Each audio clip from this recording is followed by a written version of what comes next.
Hello દોસ્તો, કેવી ચાલે છે તમારી તૈયારી? હા, સબ ઓડિટર પેટા હિસાબનીસ બનવા માટેની તમારી તૈયારીના વિડીયોથી ચકાસો. ક્વેશ્ચન નંબર 1, ઓડિટરની જવાબદારીઓ ખાલી જગ્યા હોઈ શકે છે દીવાની, ફોજદારી, દીવાની અને ફોજદારી કે નાણાકીય. તો આન્સર આવશે ડી, દીવાની અને ફોજદારી.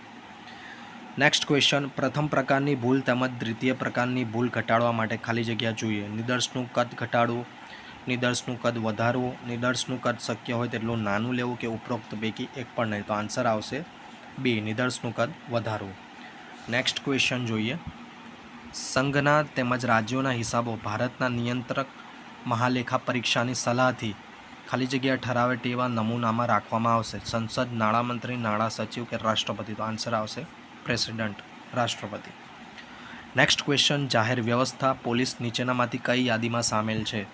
સંઘ યાદી, રાજ્ય યાદી, સંયુક્ત યાદી કે ઉપરોક્ત પૈકી કોઈ નહીં. બંધારણનો ખૂબ જ મહત્વનો પ્રશ્ન છે. આન્સર આવશે રાજ્ય યાદી.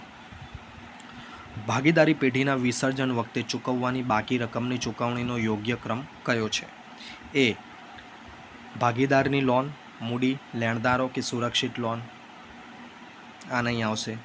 બી, લેણદારો, સુરક્ષિત લોન, ભાગીદારની લોન કે મૂડી. આ પણ નહીં આવે. સી, સુરક્ષિત લોન, ભાગીદારની લોન કે લેણદારો મૂડી. આ પણ નહીં આવે. તો આન્સર આવશે ડી, સુરક્ષિત લોન, લેણદારો, ભાગીદારની લોન કે મૂડી. તો આવા જ મહત્ત્વના પ્રશ્નો મેળવવા માટે અમારી ચેનલને સબસ્ક્રાઈબ કરો. અને હા, તમે જો સબ ઓડિટર પેટા હિસાબનીસની તૈયારી કરો છો તો આપણી ચેનલ પર એક પ્લેલિસ્ટ છે તે તમે જરૂરથી જોઈ શકો છો.